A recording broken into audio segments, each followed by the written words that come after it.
like really like down, you know, everybody's down, everybody's cool, you know, people like give you your own personal space, are very appreciative you're here, even though we're like, dude, you guys don't mind this Springburg, thank you for having us here. So, my liver transplant, that's what I can use some help with later. I don't need another shot of wonderful Kentucky bourbon. That's the thing, you know, just like we're original cast of Power Rangers, we're original cast of Lexington Con. Yeah. There was like, I mean, remember like, that was the con the first year. And I was like, everything fit right on that side of the road. We were one of the first people to do it. What's that? Yeah. The first couch of doom when it was on the love seat. That's right. I love seeing them do. And it's right into our convention floor last year. Totally. You know, the best part about that couch is that it's a rental. That's the big joke about the couch. In the contract, it says this couch must be returned, but it doesn't say that it can't go back to the bag. They always say it's defective. This couch. We have to find a here that's an important damn thing. And what I've learned is that when you cut a couch open and you remove all of the Chewbacca trimmings, then it's kind of like, you know what, when you, has anybody ever taken apart an old telephone and you realize that you've got 8,000 screws and stuff, and like, there's no way you're ever getting that back together. You're like, I'm gonna fix it. Well, it's funny, what's been killing me all day is that, as you know, behind the booths, there's like a 3-foot, you know, walkway where everyone walks through so that, you know, they can get there quicker. Yes. And when you look behind the wall, it's like clean, it's like desert, except for behind ours, it looks like there's an avalanche, and shit and stuff. Literally. It's the pile, it's like this. And Jared was like, so, did y'all destroy that couch yet? Like, well, yeah, we did, Jared. We killed it. And so, literally, there's a pile of this back there of stuff like that. So it's the guy somewhere over there.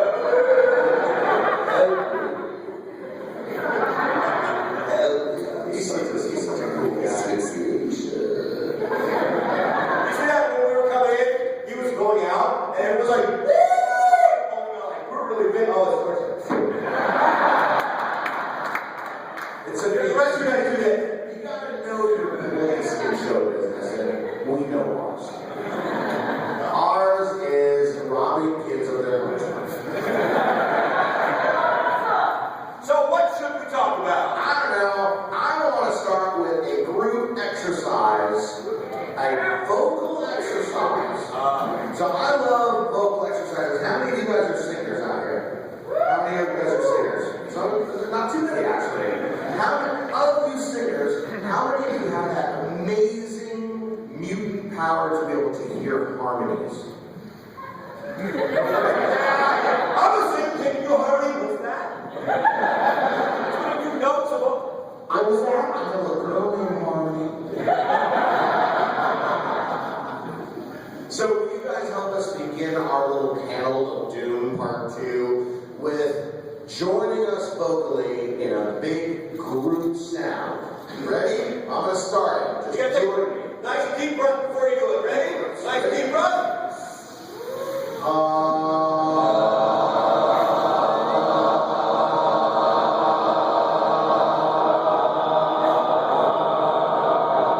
That's pretty awesome, isn't it? Get it? Awesome. Hey, can I keep the thumbs twister? Sure. Okay, this one's a little on the blue side though if you do it wrong. So if you do it wrong, it's your fault, not mine. Parents, if you have small children, you may want to just be careful. Okay, so everybody, repeat after me. Repeat after me. I am a pleasant mother pheasant plucker. You're so funny. I pluck mother pheasants. I am the pleasantest mother pheasant plucker. That ever plucked a mother pheasant. Sir, what did you just say? What did you just say? Can you just demonstrate this all? Can you give it to us at, with your professional training? Yes. You have? Okay, yeah, repeat after me. I'm a pleasant mother pheasant plucker.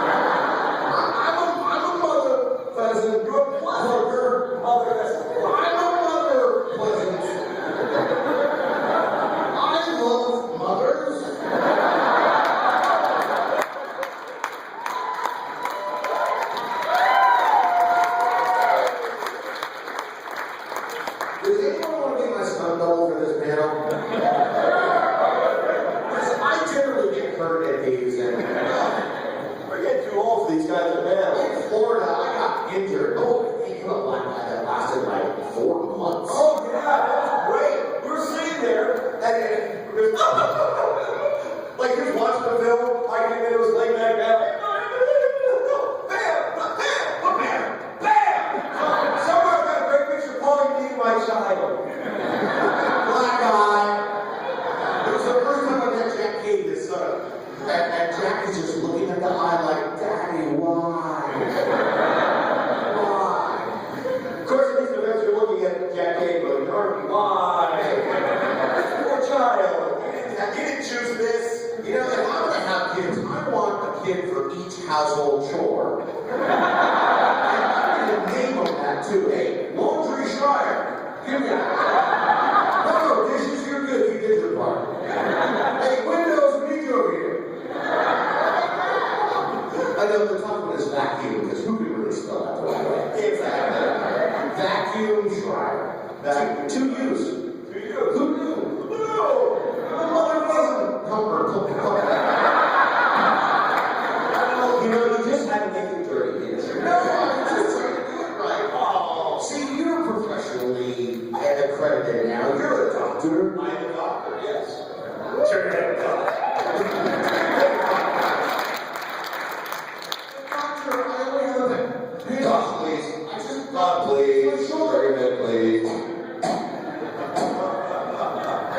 Yeah, doctor fee, which is great, because I can get up and play, like, this man's having a heart attack. Is there a doctor in the house? Oh, no, sir, I've been able to throw that doctor, sir. You never articulated it properly, and I can tell you.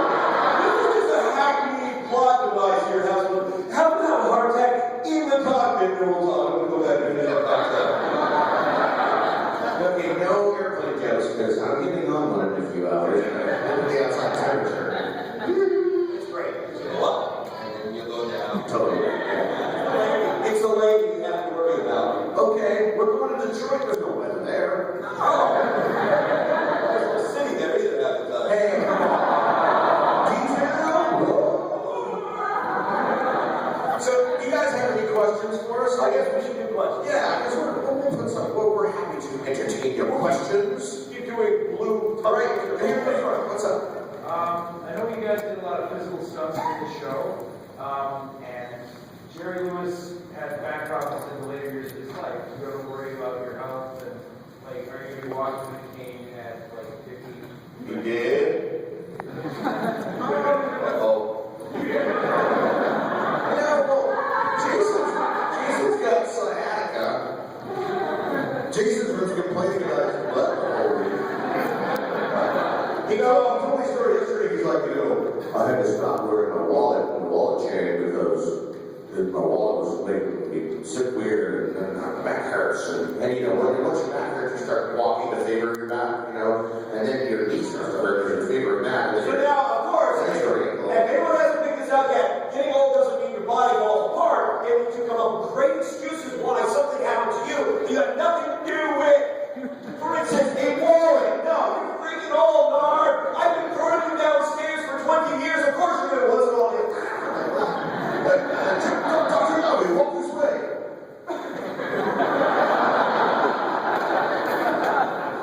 Oh, yeah, this one. Any other questions? I'm not worried about that. Come on, look at me.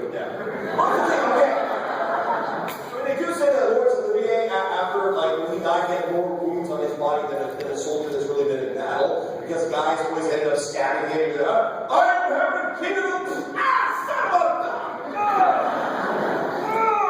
Some of my worst injuries are sword fighting injuries from stage shows. Yeah, dude, there's something about the eye and the sword. This is science. You can check this out. There's a magnet eye, the back of the eye. Oh yeah, that's actually very magnet. That's the exact same, the polarity that you would actually find in a sword tip. So that way, anytime you have a sword, I'd be like, okay, Paul, so you and I are going to go, sorry about that, Paul. So whatever. I have never seen a sword injury that wasn't in the eye. So true.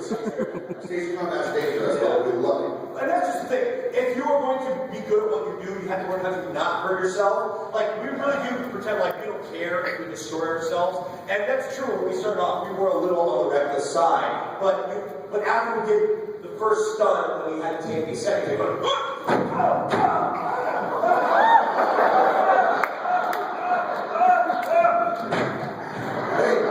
Hey, are you okay?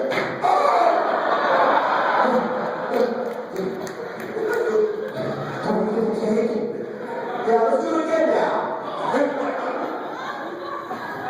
we used to love it. I love the physical stuff, man. I love the physical stuff. Can I help you?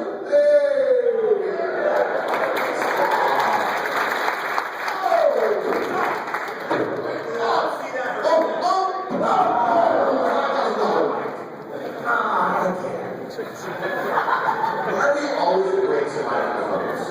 You notice who was at the after dark panel last night? I assure you, none of the first words I used were actually authorized by the company. So, you notice when he was on the mic, he was like, the microphone was totally blowing out.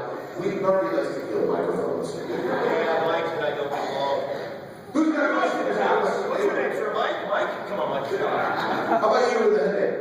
I used to watch the first few seasons of Power Rangers and the characters evolved from Skull. And seeing obviously how the characters evolved from, they were started out as the generic, fully antagonist sort of thing.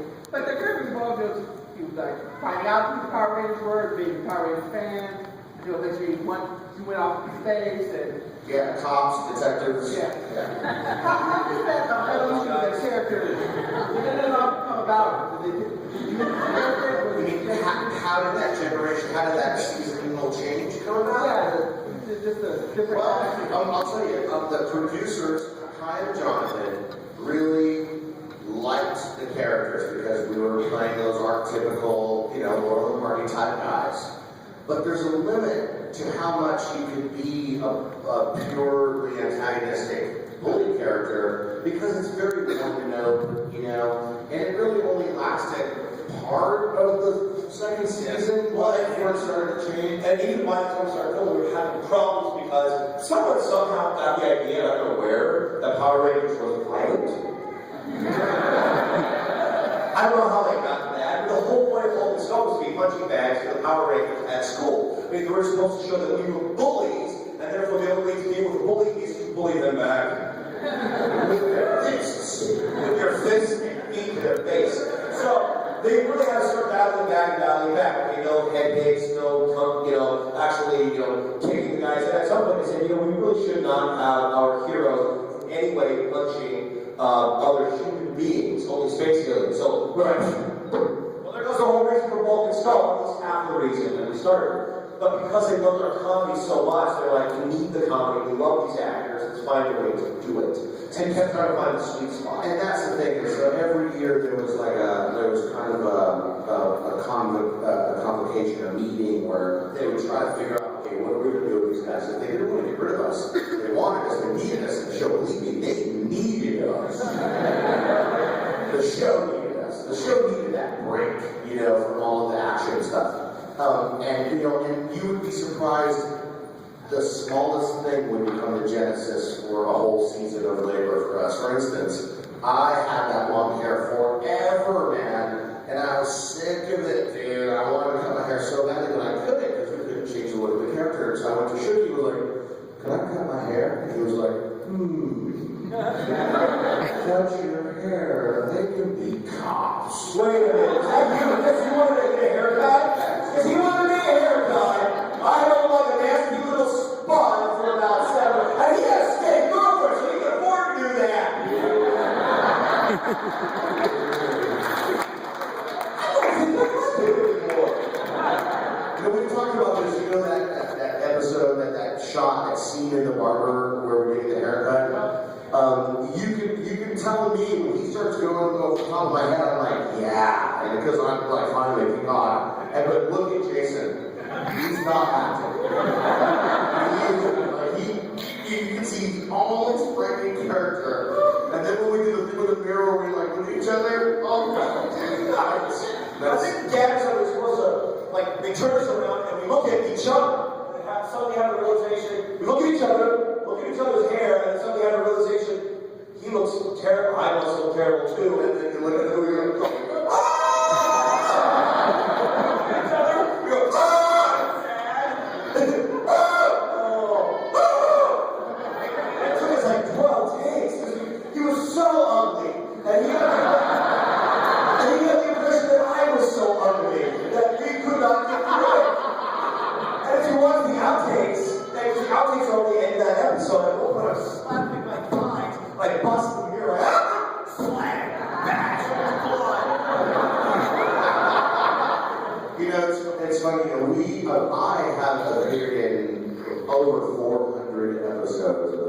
this series.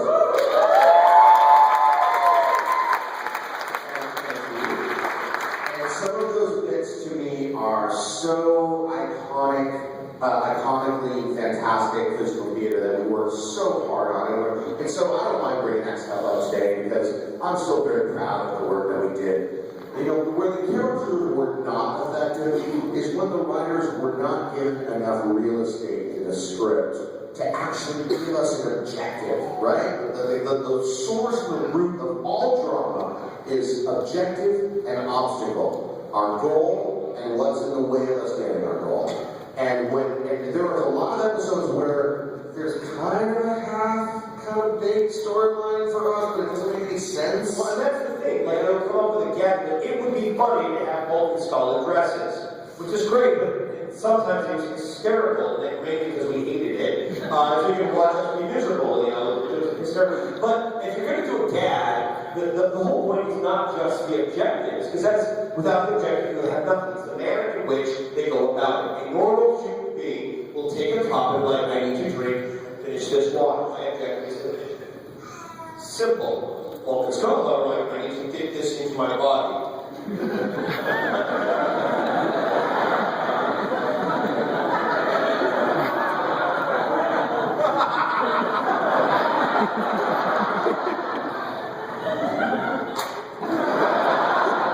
Oh, still thirsty. I mean, that's the thing. You know, it's the same objective. It's the matter in which you go about it. Who's got a question, guys? How about everybody? You're right behind you. Not me, but the lady right behind you. Yeah, you're next time. What was the story behind you guys going to Paris at the end of the Zio? We went to Paris?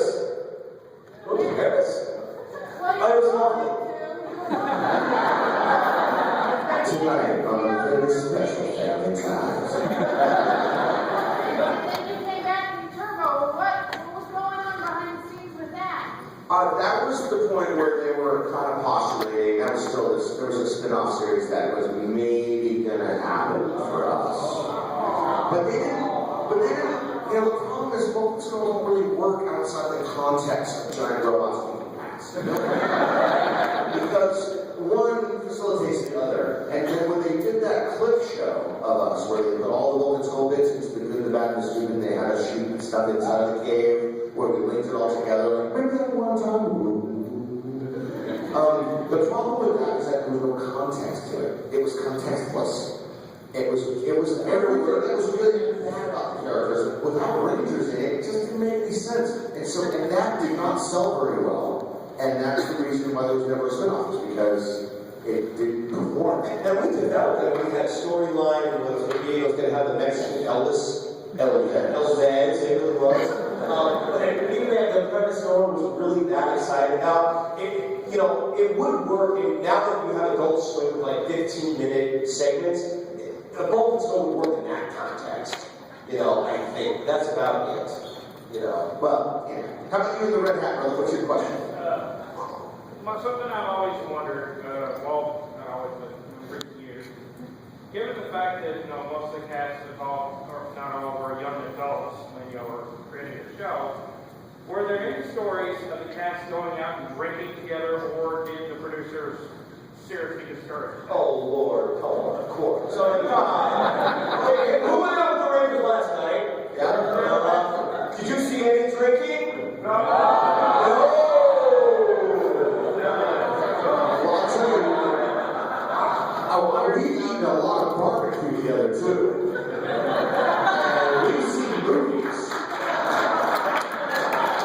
So we're all friends. We all go out. In fact, we even took a couple of vacations together. The first season, we went on like a Arizona river tubing thing. Oh, that's right, AJ said that. And we all went involved, and Twee and me, and I'm like, we all went. It was awesome. We floated in the river, like, this is fun. What are we doing here? It's supposed to be fun, you're floating. Our favorite thing to do was, because sometimes our schedule was deviated more and more from the Rangers as time went on, but season 1, Paulie lived right down the street from Dave Yost. And we knew that if we had a day off, he was going to be in the studio first thing in the morning. So we would respect his privacy and show up at his door about 12 o'clock early.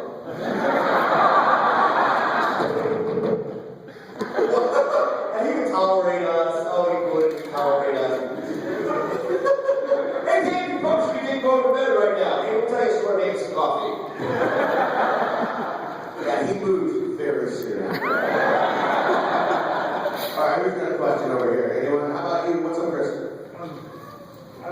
there, but after we had passed, how did that shift the dynamic of the Power Rangers? Like, how did you all cope? Well, we were kind of scattered to the wind at that point. AJ and David were still close, and AJ and Tui were always close. David was, I think, kind of closer to it too. So they it certainly kept them bonded together. I was already away in college in Pennsylvania, Pauline was in LA, so I remember, you might know more than I do because I couldn't even attend the funeral because I was being broken in college. And I do remember Pauline. Yeah, that's a second. Good.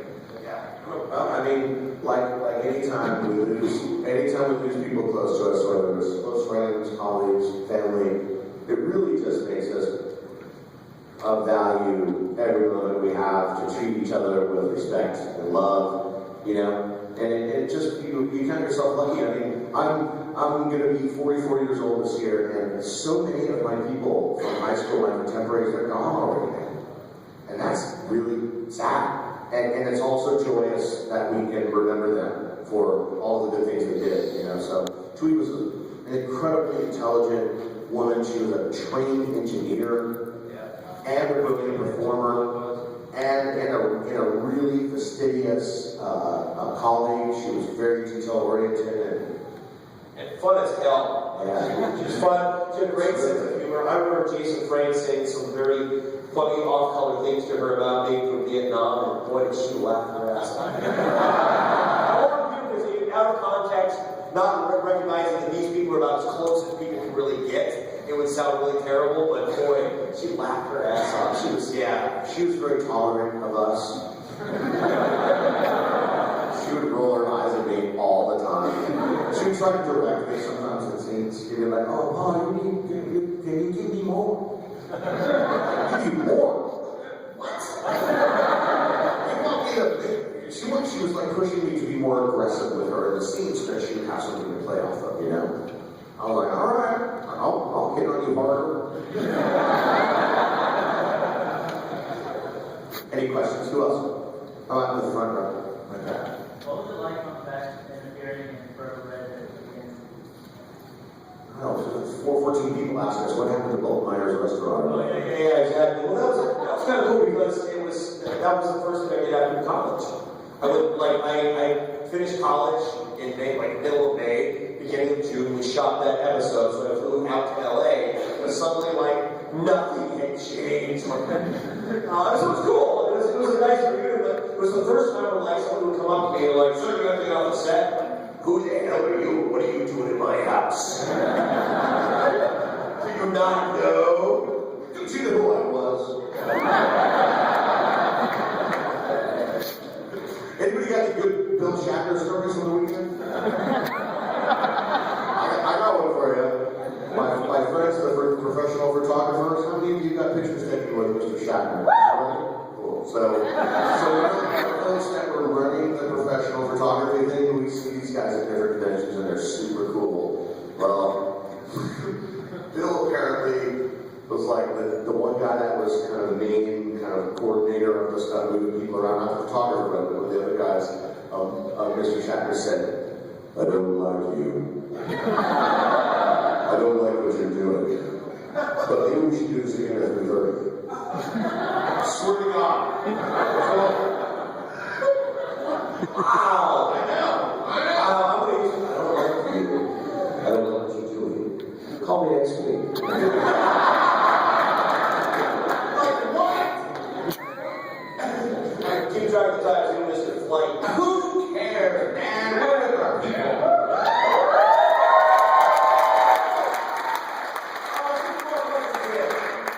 Let's see. There's a little kid. Wait a minute.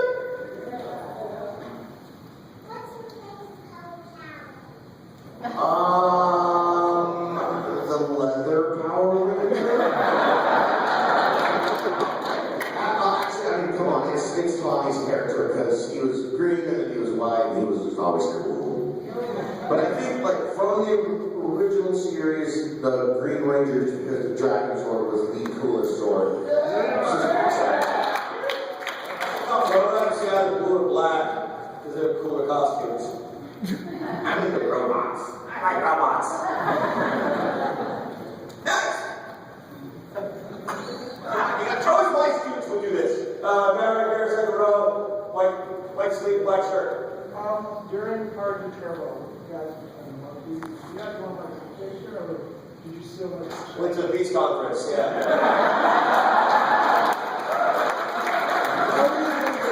We were still the voices of the monkeys.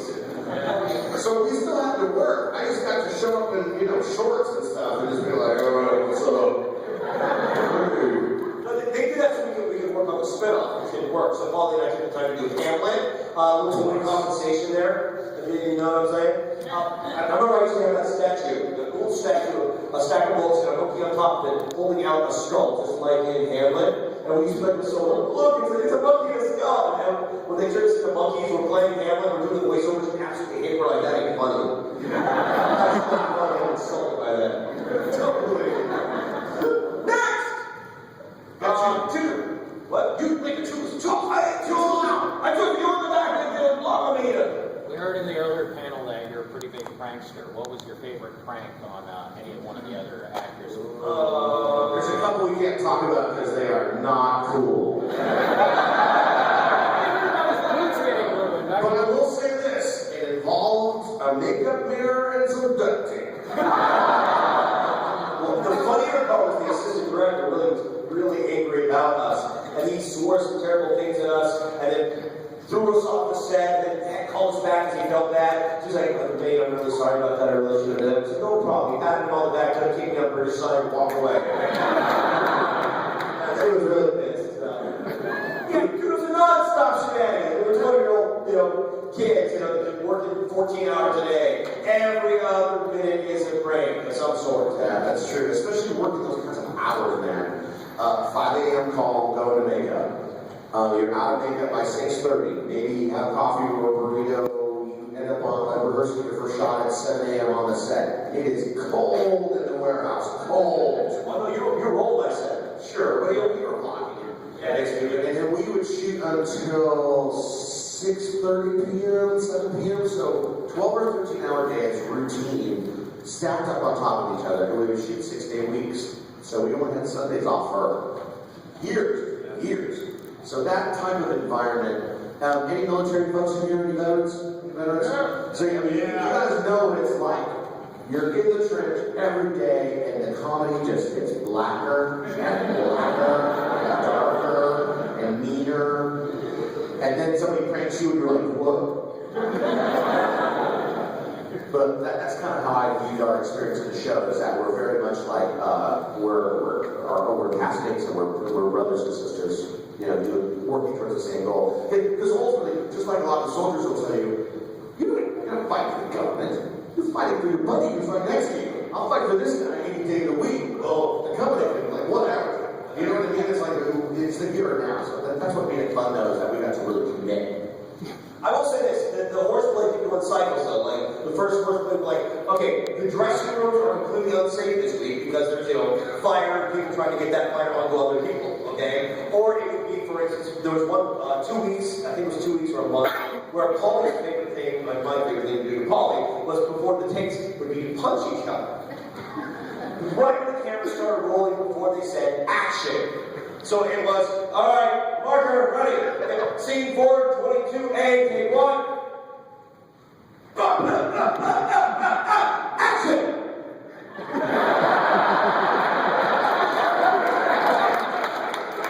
Hey, please. Yeah, please. Cut.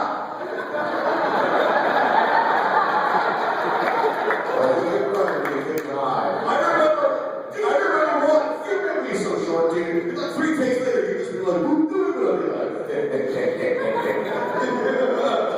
And I remember once, like, seeing out of the corner of my eye with all this stuff was going on, Paul was basically doing this.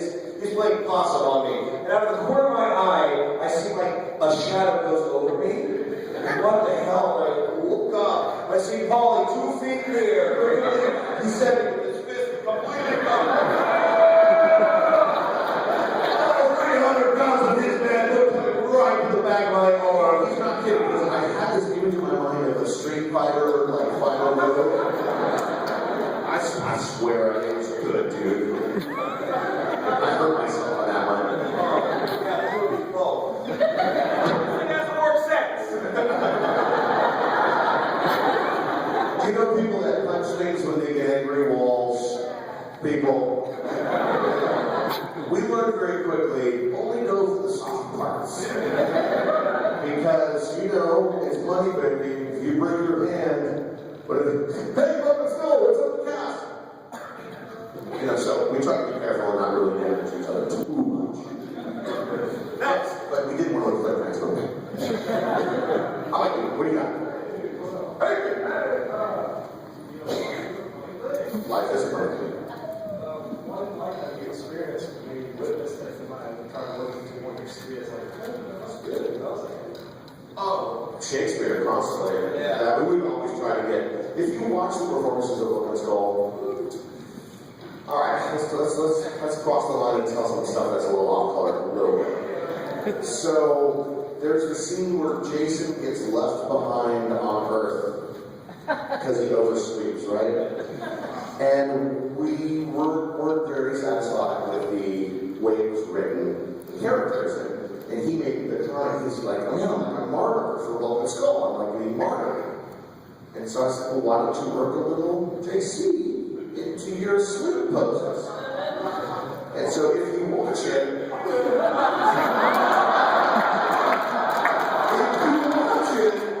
you will see what I'm talking about. He's like, that's terrible. But that's the kind of humor that we find hilarious. There you go. There's a new one for you. This guy right here with the baseball cap. Were you approached to return for all of Samurai, or was it always just going to be the cameo at the end where your nephew? I can tell you this. Listen, yeah. Okay, look. They didn't want me. They didn't want him. They wanted two new guys to play Wolf and Skull-like characters because, as advice, the characters weren't reasonably useful.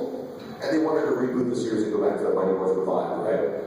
So they did a whole bunch of casting. They found a ton of skinny guys that were very talented, but they could find no big guys that really worked in the amount of time. That's the thing, is that there's always time scheduled in casting. And you only have so many people that you can see, and they just didn't find the right candidate. You know, there was no Jack Black, there was no 20-year-old Jack Black to show up and just take it, you know? So they asked me to come in and direct callbacks to help the performers try to find it. And so I worked with these 4 or 5 big guys, 4 or 5 skinny guys. At the very end, Jonathan said, oh, Paul, would you? And a week later, I got a call, and they said, I don't really want us to do a show again. And I was like, well, what about Narv?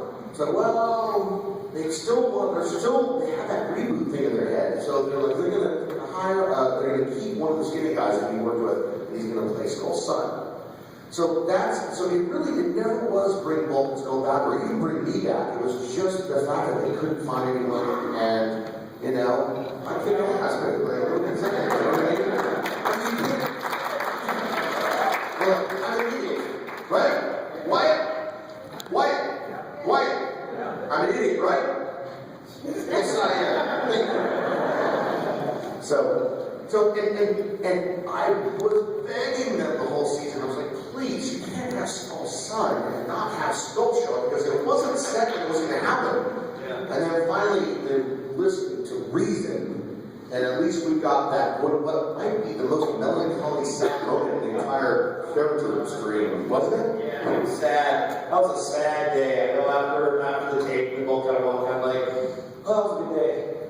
Yeah. See you. See you back in the States, you know. Are we broken with You know, and the whole experience is such a blessing to be able to get to do the thing that you dream of doing.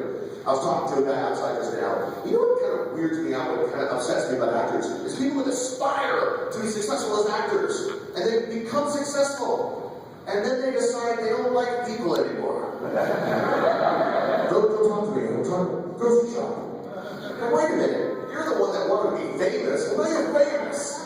Well, it's funny. You don't get a jerk about it. Yeah, it's funny too because people always ask me like, hey, you guys get tired of being known for like working Power Rangers? Well, there is a stereotype with film actors that they get tired that people all all know one thing. Oh, and all everyone knows is Rocky, Sylvester Stallone, or whatever the hell. You're like, yeah. But here's the thing, we come from a world of theater. We know thousands of theater actors. They're the best actors we've ever seen in our lives, and have only done stuff that will never be seen ever again. The moment the lines are said, they're gone, they're done, and all there is a memory of what was once a role. We have a corpus of work that we can put in a DVD 20 years from now. That's something to be freaking proud of. So what's that?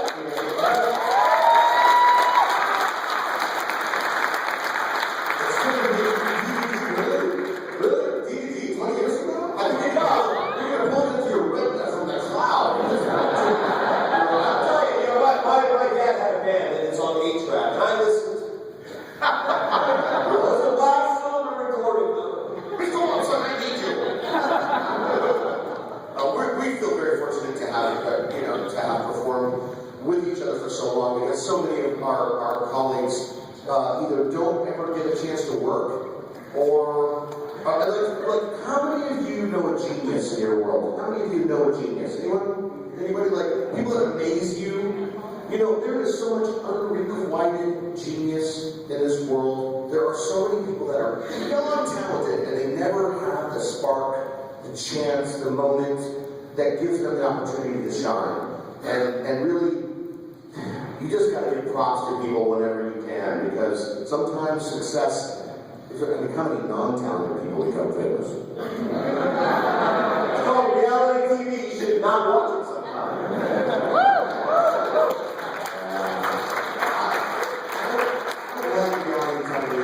Because as much as they say it's reality, it is not reality. I've done some, I've worked on some, and it's so scripted. It's like, hey, so we're going to go back and we're going to do that moment again that you just improvised. Okay, 7 times. So that they can get the shot. It's not reality, it's just the way it cut. Writers have the process, right? Exactly. We got friends that are in reality TV and their shows are great and all that stuff. It's a different beast than acting, though. Next, some other things. Front row. You guys portray a great, awesome friendship on the show, and here now you do. I was just wondering, have you always been friends at the 4 Power Rangers? We didn't know each other. He was just another actor dude that came in. But when I had a chance to work with him, I was like, dude, this guy's awesome. Yeah. Speaking of geniuses, right here is Mark. Speaking of geniuses, that's the thing.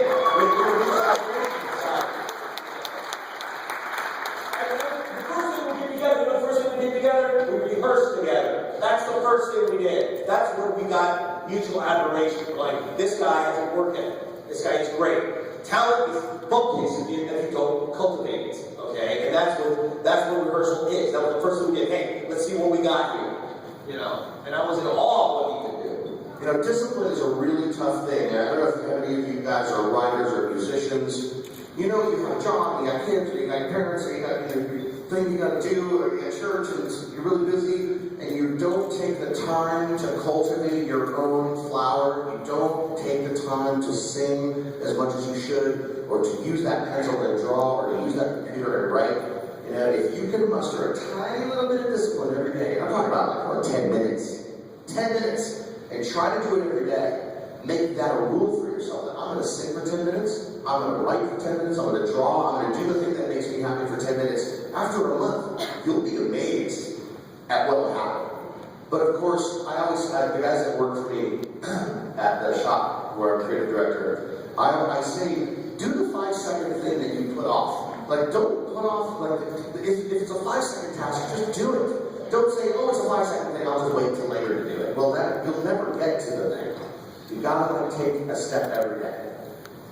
You should do it, because you're letting your own talents go to waste if you don't at least try pushing ahead a little bit every day.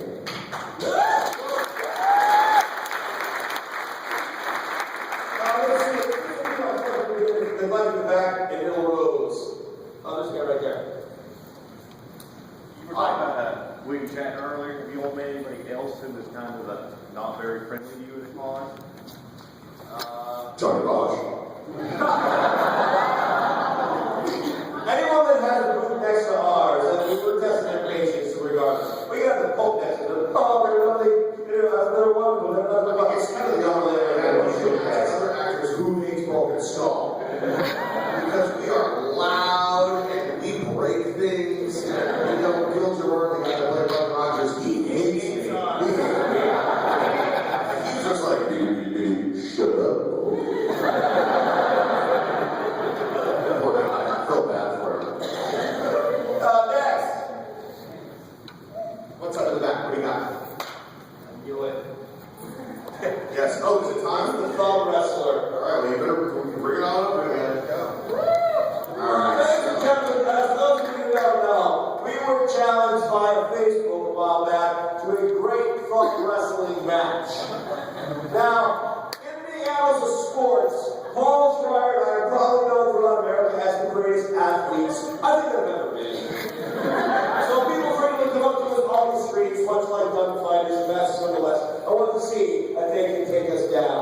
good match.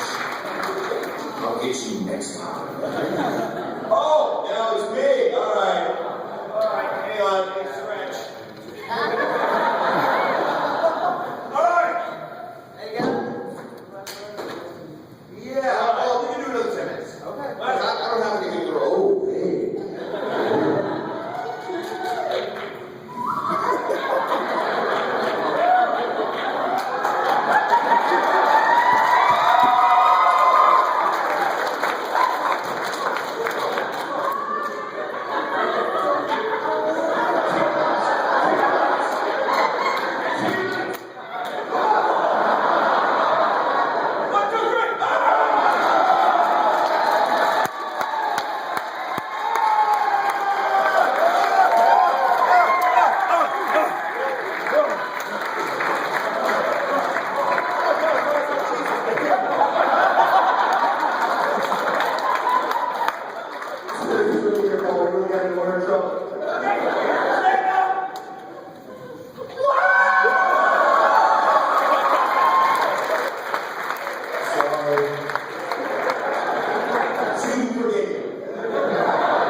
So speaking of next year, Lexington 2015.